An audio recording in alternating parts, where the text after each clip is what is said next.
What? You're not bad, though. Who? You know.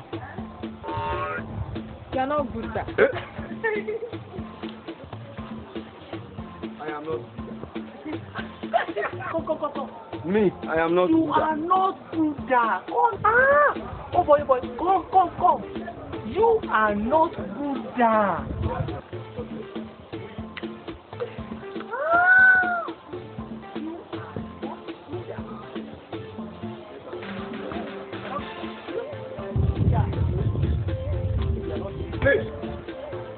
Please. You are not even 3-3. You know.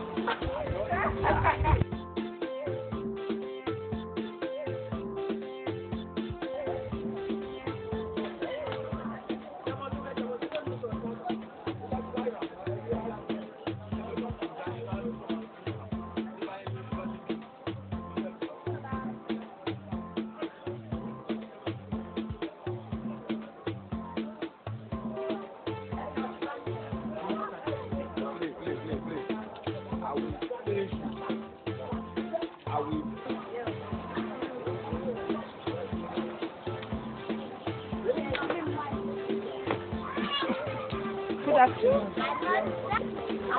I've been looking everywhere. I don't know this Fenway. I've been searching for it everywhere. Fenway. In this area. Yes, the Fenway. Where they are doing party. The Fenway. The Fenway. Oh, you mean Benny?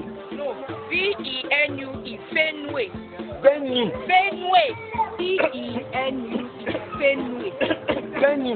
Fenway. The Fenway. Sorry.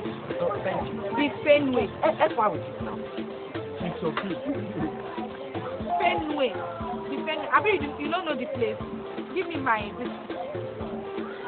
Why you have to here?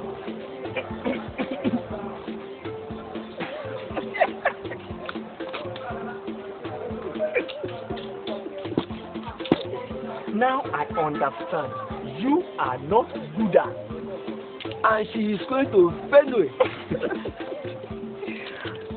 And why are you fighting here? What? Chairman, come back now. Shift your babe. You want to starting me? Shift your babe. Mr. Buddha, come back.